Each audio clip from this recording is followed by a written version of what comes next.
Allahu Allahu Allahu Allahu Ya Rabbi salli alal mukhtar tibil qulub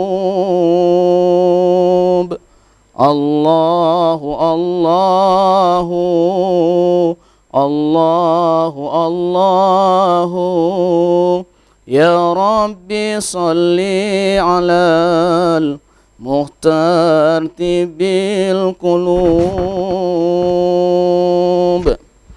Assalamualaikum warahmatullahi wabarakatuh.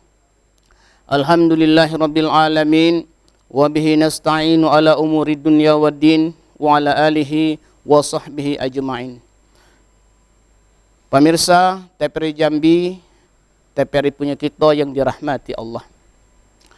Bersyukur kita kepada Allah Subhanahu wa taala atas segala nikmat yang diberikannya kepada kita, terutama nikmat iman, nikmat kesehatan, sehingga kita masih berada di dalam aktivitas kita sehari-hari. Amin ya rabbal alamin.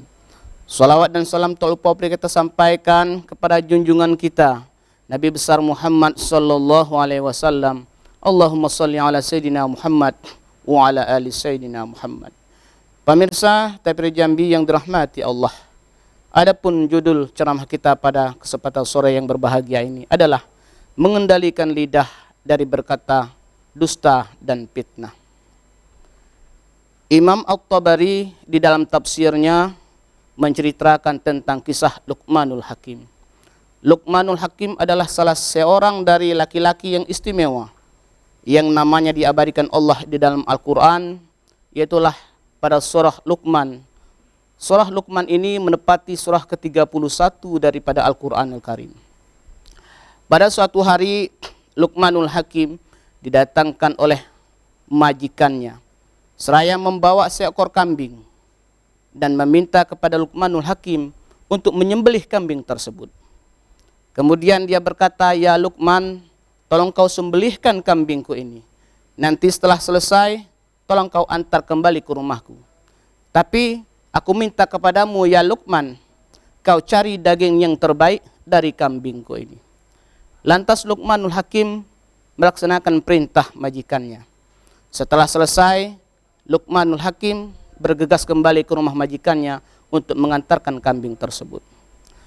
Kemudian Luqman menyerahkan hati dan lidah, itulah sebagai daging yang terbaik dari kambing itu.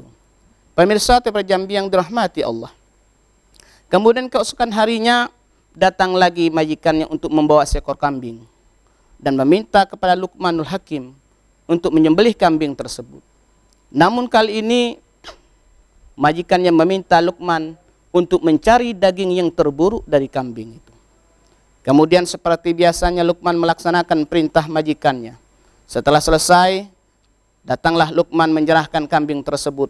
"Ya tuanku, inilah kambing tuan tadi dan inilah daging yang terburuk dari kambing tuan." Luqman menyerahkan hati dan lidah. Lantas majikannya berkata, "Ya Luqman, aku tidak habis pikir. Kemarin aku meminta kau untuk mencari daging yang terbaik dari kambingku. Engkau memberikan hati dan lidah. Sekarang aku meminta kau untuk mencari yang terburuk, kau juga memberi hati dan lidah. Apakah maksud dari semua ini ya Luqmanul Hakim?" Pemirsa TPRI Jambi yang dirahmati Allah. Lantas apa kata Luqman? Ketika hati itu baik, lidah itu baik, tergantung dari bagaimana dia mengolahkannya. Ketika dia baik, maka otomatis hati dan lidah itu akan menjadi baik. Tetapi jika kita kurang untuk mengolahkannya, maka dia termasuk golongan yang buruk. Pemirsa TPRI Jambi yang dirahmati Allah, sesuai apa yang dikatakan oleh Rasulullah sallallahu alaihi wasallam, salamatul insan fi hifzil lisan. Selamatnya manusia tergantung dari mana dia mengolahkan lidahnya. Ternyata lidah memang tidak bertulang. Ketika kita belok ke kanan, dia akan ikut ke kanan. Ketika kita belok ke kiri, juga dia ikut ke kiri. Untuk itu berhati-hatilah kita dalam menjaga lidah kita. Karena sedikit saja kita mengolah lidah kita dengan kurang baik, maka berakibat fatal baginya. Pemirsa terjambi yang dirahmati Allah. Oleh karena itu, pada saat bulan puasa seperti sekarang ini, janganlah kita mengeluarkan kata-kata yang tidak semestinya kita katakan. Sehingga dari lidah kita itu akan mengeluarkan kata-kata yang kotor dan yang keji. Dan sehingga akan mengurangi pahala puasa kita. Pemirsa terjambi yang dirahmati Allah. Berbohong adalah satu sifat manusia yang tercela. Oleh karena itu, ketika kita berhati-hati menjaga lidah kita, mudah-mudahan kita terhindar dari sifat bohong. Pemirsa terjambi yang dirahmati Allah. Fitnah itu adalah salah satu perbuatan yang buruk. Makanya kata Allah Subhanahu wa taala, al-fitnatu asaddu minal qatl. Fitnah itu lebih kejam dari pembunuhan. Oleh karena itu, hati-hatilah kita dengan mengeluarkan kata-kata. Karena setiap perkataan yang kita keluarkan mengakibatkan fatal buat kita. Untuk itu, marilah pada waktu yang bahagia ini, di bulan yang mulia ini, marilah kita bersama-sama menjaga lidah kita daripada hal-hal yang membatal pahala puasa kita. Sehingga nantinya pada akhir Ramadan, puasa kita akan sempurna dan mendapat pahala dari Allah Subhanahu wa taala. Pemirsa terjambi yang dirahmati Allah, itulah yang dapat kami sampaikan. Terima kasih atas segala perhatiannya. Mohon maaf atas segala kekurangannya. Wallahu muwaffiq ila aqwamit thoriq. Wassalamualaikum warahmatullahi wabarakatuh.